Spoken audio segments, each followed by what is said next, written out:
संबंधी कौन होता है? वही जो सुख दुख में साथ निभाए, वही जो विपदा के समय आपके साथ आकर खड़ा हो जाए। अब बताइए, एक प्रश्न है मेरा आपसे, सबसे प्रगाढ़, आवश्यक और महत्वपूर्ण संबंधी कौन? विशेष रूप से विपदा के समय। कोई कहेगा माता, कोई कहेगा पिता, कोई कहेगा भाई बहन आदि इत्यादि। सोचिए, अब आप बड़े हो चुके हैं, अब घर से दूर जा चुके हैं, पेट भरने के लिए अब आपको प्रतिदिन प्रयास करना पड़ता है। ऐसे समय यदि आपके जीवन में समस्या आ जाए तो कब आपकी सूचना उन तक पहुंचे, कब वो आपकी सहायता के लिए आ पाए? ऐसे समय में सबसे महत्वपूर्ण संबंधी होता है आपका पड़ोस, क्योंकि वही आपके सबसे निकट है। आप कभी जांच कर देख लीजिए, आपके उसके साथ लाख मतभेद क्यों ना, पड़ोसी को पीड़ा में देख सबसे पहले सहायता के लिए वही आता है। तो पड़ोसियों के साथ जो है संबंध अच्छे बनाए रखें, केवल स्वार्थ के लिए ही नहीं, ये शांति का भी आधार है। यदि ये संबंध अच्छे रहेंगे तो ना बात बात पे बैर होगा, ना ही मतभेद। कर्म और फल। मनुष्य का ये स्वभाव होता है कि उसे अपने प्रत्येक परिश्रम का प्रतिफल चाहिए। अधिकतर बार तो इसी परिणाम की चिंता करते, कल्पना करते वो कर्म करते जाता है कि मैं ये कर्म करूंगा तो मुझे ये मिलेगा। उसकी कल्पना करता है जो ना उसके हाथ में है, ना उस पर उसका अधिकार है, ना ही वश। वो केवल अपना कर्म कर सकता है, उसे क्या मिलेगा ये उसके हाथ में नहीं है। इसलिए आप भी केवल कर्म करते जाइए, फल की चिंता नहीं। स्मरण रखिए, जड़ और शाखाएं जिस प्रकार एक दूसरे से जुड़ी हैं, उसी प्रकार कर्म और फल एक दूसरे से जुड़े। जो भी आप कर्म करोगे उसका फल आपको अवश्य मिलेगा। इस फल की चिंता में कर्म का समय नष्ट ना कीजिए, क्योंकि जो व्यक्ति समय नष्ट करता है, समय उस व्यक्ति को नष्ट कर ही देता है। कर्म कीजिए निस्वार्थ भाव से, फल की चिंता ना कीजिए। परिवर्तन इस संसार का शाश्वत नीति। कोई भी राजा नहीं जो सदैव राजा रहता है, कोई भी धनी नहीं जो सदैव धनी रहेगा। संसार में सूर्य का स्थान लेने के लिए भी चंद्रमा आ जाता है। कोई स्थान जिसे खंडित कहा गया था वहां महल बने, कोई स्थान जिसे आज मलिन कहा जाता है कल वहीं पे मंदिर बन सकता है। कोई भी ऋतु सदैव के लिए नहीं रहती, कभी भी समय सदैव एक सा नहीं रहता। आज जो आपके पास है कल किसी और का था, आज जो आपके पास है कल किसी और के पास ही चला जाएगा। आपके साथ यदि कुछ रहेगा तो केवल आपके कर्म, उस कर्म के परिणाम भी आपके नहीं है। आप केवल कर्म कीजिए, बाकी जो होगा वो परिवर्तन।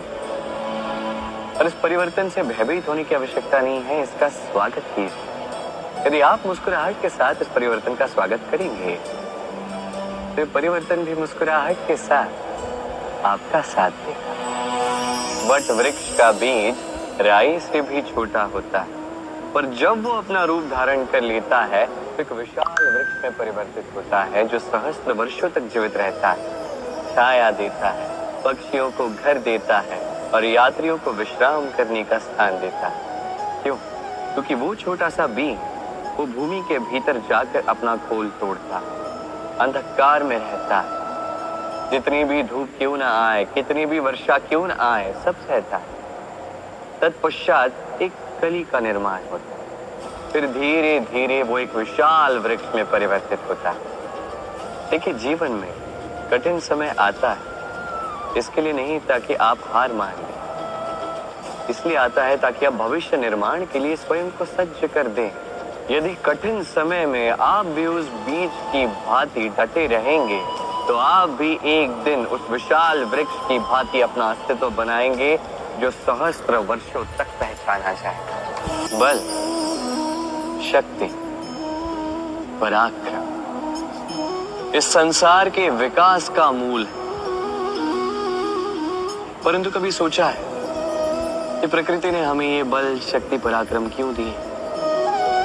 ताकि हम जीवन में किसी का उद्धार कर सके, किसी की सहायता कर सके, किसी के लिए कुछ अच्छा कर सके, किसी निर्धनी, किसी दुर्बल की रक्षा हम कर सके, इस बल, इस शक्ति का सदुपयोग कर सके। कभी आप देखिए किसी ऐसे व्यक्ति को जिसके पास अटल शक्ति है पर साथ ही अटल अहंकार भी, जो स्वयं को ही सर्वश्रेष्ठ मान लेता है, बुरे कर्म करता है, आप देखेंगे कि प्रकृति और मनुष्य उसे तोड़ने की साधना में लग जाते हैं। स्मरण रखिए, विशाल से विशाल पर्वत क्यों ना हो, यदि वो मार्ग में है तो उसे तोड़ के मार्ग प्रशस्त किया ही जाता है। तो यदि आपके पास शक्ति है, बल, पराक्रम है, तो इसका सदुपयोग कीजिए, किसी की सहायता कीजिए, किसी की रक्षा कीजिए। यदि आप अपनी शक्तियों का दुरुपयोग करते हैं तो स्मरण रखिए, आप अपने ही विनाश को आमंत्रित कर रहे हैं। अब बल अर्जित करने के पश्चात, ये शक्ति अर्जित करने के पश्चात आप स्वयं का विनाश चाहते हैं या इस संसार का उद्धार चाहते हैं, निर्णय आपका है। अधिकार ना साधारण सा शब्द है, ना व्यापार, अपने आप में एक विशेष गुण है अधिकार। स्वयं ईश्वर ने मनुष्य को जीवन जीने का अधिकार दिया है, किंतु जब बात आती है स्त्री के अधिकार की, तो उस अधिकार के साथ कर्तव्य जुड़ जाता है। अब स्त्री के अनेक अधिकारों में से एक अधिकार है स्वयं का वर चुनना कि कौन होगा उसका अर्धांग। कोई ऐसा व्यक्ति चुनना जो स्वयं के साथ साथ, अपनी पत्नी के साथ साथ, परिवार के साथ साथ इस समस्त समाज का वर्चस्व ऊंचा कर सके। अब सोचिए, स्वयं का वर चुनना कितना बड़ा अधिकार, योग्य वर चुनना उससे भी बड़ा कर्तव्य। इसलिए स्त्री के अधिकार के साथ कर्तव्य जुड़ जाता है, अधिकार उस शब्द का महत्व और भी बढ़ जाता है। आप भी अपने जीवन में अपने अधिकार को कर्तव्य के साथ जोड़ लीजिए। यदि ऐसा करेंगे तो हर स्वप्न पूर्ण होगा। कर्म सदैव शांति से करो, उस नींव की ईंट की भांति जो शांति से 7 हाथ गहराई में जाती। स्वर आता है शिखर पर लगे उस ध्वज से, किंतु शिखर पर लगा ये ध्वज प्रतीक होता है उस नींव में धसी उस ईंट की शक्ति का, जो शांति से अपना कर्म कर गए। तो ऐसे ही आप अपना कर्म कीजिए शांति से, संतोष से। जो शोर मचाना है वो आपकी सफलता को मचाने दीजिए, क्योंकि जब सफलता का ये स्वर संसार में गूंजता है तब कर्म का ये मोह और भी शक्तिशाली हो जाता है। विजय विजय प्राप्त करने के लिए मनुष्य क्या कुछ नहीं करता, हर संभव प्रयास करता है, परंतु क्या अपनी विजय प्राप्त करने के लिए कुछ भी दांव पर लगा देना उचित है? कदापि नहीं। अपना खोया हुआ मान, खोई हुई संपत्ति, खोए हुए अधिकार पुनः प्राप्त करने का एक ही मार्ग है, और वो है पुरुषार्थ, जुआ नहीं। जो व्यक्ति स्वयं हरा हुआ है, अपनी जीत को प्राप्त करने के लिए किसी और को दांव पर कैसे लगा सकता है? ये पूर्णतः अनुचित है। कई बार भौतिक धन पाने के लिए, संपदा पाने के लिए हम हमारा वास्तविक धन, हमारे अपने, उन्हें खो जाने के लिए सज्ज हो जाते हैं। ये उचित नहीं है। संकट कितना भी बड़ा क्यों ना आए, हमारे अपनों को हमारे साथ ही रखना चाहिए, ना कि अपनी विजय के लिए उन्हें दांव पर लगाना चाहिए। ये भूल किसने की है, आप कभी दोहराइए मत। राधे राधे।